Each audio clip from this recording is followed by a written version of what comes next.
Hi kids, today is our day 17. For our day 17, our story for today is about a little servant girl and a proud general. That is from 2 King chapter 5. Naaman was a very important man in a very important army of a very important country. So, you see, he was very important person. But Naaman was sick. He had leprosy, which is a nasty thing that stops you from feeling anything. Bits of you fall off without you noticing, like bust fingers and squished toes. It might sound funny, but it wasn't. And Naaman certainly wasn't laughing. There was no cure. It never went away. And in the end, it killed you. Naaman needed help. Now, there was a little slave girl who worked for Naaman, and she knew someone who could help him. But there was a problem. Naaman was her enemy. Not long before, Naaman had led an army raid on her home in Israel.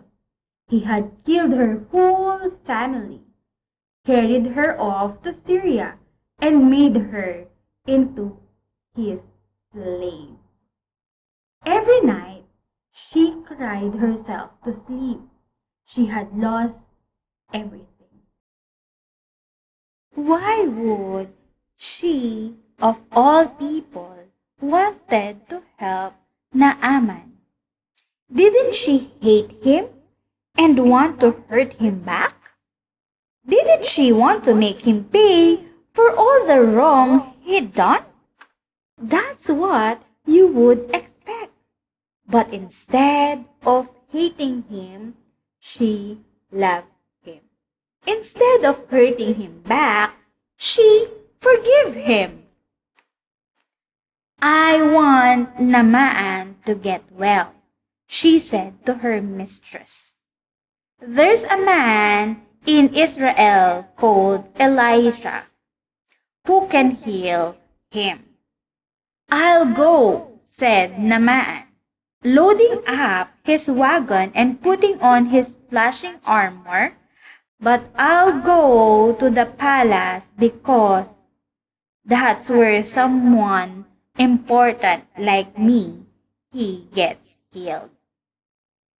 So he hurried off to Israel and went straight to the king. My healing, please, he announced.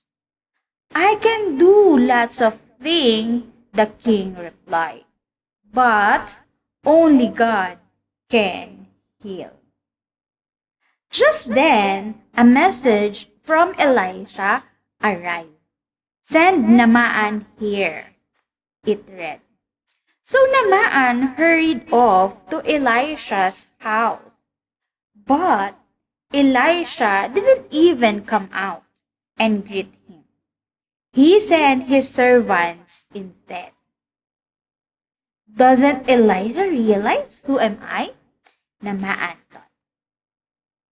But what the servant next made him even crosser. Wash in here, he said. Just wash? Naaman laughed. In that slimy, stinky river? He looked around to see if there was some kind of joke. It wasn't. Any person can wash in a river. He thought, I am Naaman. I am important. I should do something important to God will heal me. And he rode off in a rage. Of course, you and I both know that that's not how God does things. All Naaman needed was nothing. It was one thing Naaman didn't have. God knew that Naaman was very sick on the inside than he was on the outside. Naaman was proud. He thought he didn't need God. His heart didn't work properly. It couldn't feel anything. You see, Naaman had leprosy in his heart. God was only going to heal Naaman's skin. He was going to heal his pride. Naaman finally agreed to wash in the river, and instantly his skin becomes smooth like a baby. Naaman wanted to pay Elisha. God healed you. You can't pay, Elisha said. It's free. And so it was that a very sick man was healed, all because of a little servant girl who forgave him. God knew sin was like leprosy. It stopped his children's heart from working properly, and in the end, it would kill them. Years later, God would send another servant to forgive as she did. To forgive all of God's children and heal the terrible sickness in their hearts. Their hearts were broken, but God can mend a broken heart.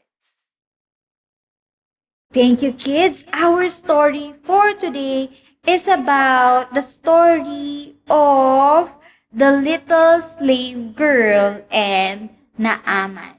You see, kids, even though there's terrible things that Naaman did to the little girl, she was able to forgive him. Like God will forgive every one of us if we believe and trust him. And you see that Naaman was healed because he trusts and obeyed God. With this, I'm inviting everybody to create a wonderful artwork that will symbolize our story for today. Again, see you tomorrow.